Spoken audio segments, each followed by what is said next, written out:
Hello, and welcome to the KaBOOM Interactive Roadmap. We like to think of the community build process as a road trip, where the trip itself is just as much fun as the destination. Your destination, of course, is a new play space for the children in your community. As you work towards your goal, it is important to reflect on the unique opportunity that lies before you. So, let's hit the road! Mile 3 really takes off after you've formed a solid foundation for your playground project. You've chosen a vendor, you've outlined a budget, you've created a project timeline, and now you're ready to start implementing all that you've done in the past 2 mile markers. We're going to make sure you can hold your first play space meeting, start fundraising, finalize your planning committee teams, determine what site preparation you need to do, create a project website. Let's get started! Your first meeting will have a number of goals. You're going to want to share the research and information that you've gathered about planning a playground project. You're going to want to recruit planning team members, and you're going to want to leave with a plan of attack. So, who comes? The more people you have invested now, the more people you'll have invested later. Translation: you'll save yourself a lot of time and nights on the phone. Invite anyone you think has a stake in the playground project. Parents of the kids, the landowners, teachers, administrators, staff, and local community members who are living near the play space. You certainly don't want someone who lives next door to ask you on the build day, "What are you doing?" So, tell people now. Hold your meeting someplace near the playground site, preferably at a free location, like a public school, library, religious institution, or nonprofit organization. Also, your first meeting should last at least a couple hours. Make sure you plan it so that people can make it either on the weekend or after 5 p.m. Also, consider having your children's activities captain organize childcare for the meeting. After you've decided the what, who, where, and when of your first play space meeting, tell people about it. Get the word out. Download the first meeting flyer document for great ideas. Here's the agenda you created in Mile 2. Let's review. Start with introductions and make sure to include the project vision, goal, budget, and planning team. To kick things off, it's a great idea to start with some icebreakers. If you need ideas, refer to the icebreakers document. After you've had your meeting, it's time to let go of some of the reins. Get your fundraising team started. The first step should be researching grants. Grants take the longest to come through, and often it takes a few submissions before you have any success. We'll talk about the structure of the grant in the next slide. Second, start planning your first special event. Special events typically generate the most publicity for your project because they involve lots of people, lots of fun, and hopefully lots of money. Finally, you have to start thinking about how you're going to involve the kids. In the next mile marker, you'll plan a design day that will give them the opportunity to design their dream playgrounds. So for now, just start thinking about how to include them in the fundraisers. Writing grants are a great way to bring in large sums of money for your project. You need to start by doing some research up front. Go to the Foundation Center's website at www.foundationcenter.org. You can search by your zip code for foundations in your area as well as by subject. If you're wondering what subject heading to search for, let's take a look at this slide for a second.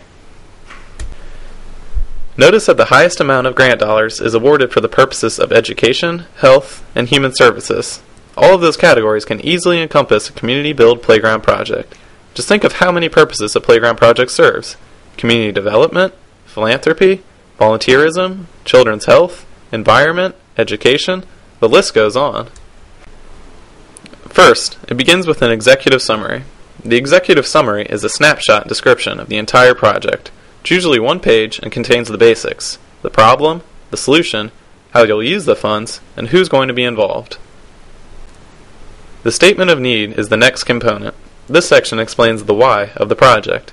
It identifies the social, environmental, or economic problem that your play space project will alleviate. This is your opportunity to educate the reader about the issues at hand by presenting facts and evidence that support your project. This section is typically 1 to 2 pages in length. Some stats you may consider including are the number of injuries that have occurred on your current playground, national statistics on playground safety, number of playgrounds in the area that your children have access to, how old the existing play space is, and how many youth live in the surrounding area. The third and largest section is the project description.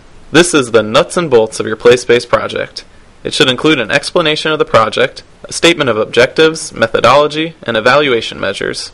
let's look at some examples of goals and objectives. Notice that the goal is conceptual, bigger, and more abstract, whereas the objective is more measurable. The objectives are tangible, concrete, and specific. Clear objectives are especially important, as they form the basis for the project's activities and the basis for the evaluation of your project. Here's another one. Notice that the goal is broad, with 2 more specific objectives that indicate the exact number of volunteers and how you're going to strengthen your community. Now let's go back to the various components of the grant. Depending on the funder's guidelines, a budget may be incorporated into the body of a proposal, submitted as a separate document, or attached and referenced in an appendix. It should contain a detailed list of estimated expenses and revenue for the proposed playground project. You can download a sample budget from the index of supplemental materials. Finally, the last piece of your grant proposal should be the conclusion that summarizes the main points of your narrative: the need for a play space in your community, your goals and outcomes, the benefits of a community build, and your timeline. You may want to call attention to the future of the play space and larger community, giving some ideas for how you're going to incorporate playground programming. The next type of fundraising that you want to start early is special events. The term special events refers to a variety of truly fun fundraising ideas, everything from a silent auction to a dinner party to a black tie gala and a garage sale. There's a great debate in the fundraising world about the value of special events. Some experts will tell you to avoid them completely, and others thrive on them. KaBOOM falls into the second camp. First, special events offer multiple opportunities for fundraising: ticket sales, food sales, ad books, sponsorships, and more. Second, special events build relationships, especially with new volunteers and sponsors. Third, they generate publicity, which in turn generates more donations. Fourth, they engage lots of volunteers, which is certainly in line with the community build model. Fifth, they can be a great way to build people's confidence in fundraising. It's easier to sell a ticket to an event than to ask directly for a contribution. Finally, they're fun, and that, of course, is key when planning a community build project. Here are a few great examples of special events that work. Krispy Kreme donut sales. You can buy the donuts at half price and then sell them for twice that. Change drives also generate a lot of money, surprisingly. Put a jar in each classroom, office, and make it a contest. One group we worked with raised $3,000 this way. Also, fish fries and spaghetti dinners are great ways to bring people together and raise money. Plan on having one each week. These are a few more: haircuts, car washes, and benefit concerts. If you'd like some more fundraising ideas, check out the Fundraising Manual and the KaBOOM Toolkit. There are 101 great special event ideas. At this point in Mile 3, you're ready to finalize those planning committee teams. The toolkit is a great place to look for ideas. If you're looking for volunteers, consider working with one of these volunteer organizations. Rotary and Kiwanis clubs also have service projects for their members, and a playground project would be right up their alley. You can also post your project on the Volunteer Match website to recruit volunteers. The next step in Mile 3 is determining the cost of the site preparation needed for your playground site. You should have no more than a 2% grade in the land if you're using loose fill surfacing, and less than a 1% grade if you're planning on laying an asphalt pad for rubberized surfacing. The cost really does vary based on size and location. Many groups can get site prep surfaces donated. Understandably, the cost of removing asphalt will be much higher than simply leveling a dirt surface. Do your research now, and make sure you adjust the budget accordingly. The last step in Mile 3 is creating a website for your project. Creating a website will give you your own web link to send out to volunteers and potential funders. It will add validity to your project, and will help you keep track of volunteers and fundraising. That's the end of Mile 3. We've covered holding your first play space meeting, fundraising, planning committee teams, site preparation costs, and website creation. You're ready to go through the first major checklist for each of your teams. You can download this checklist in the supplemental materials section. It marks the 1/3 way point. Now you're ready to move on to Mile 4. Enjoy the ride!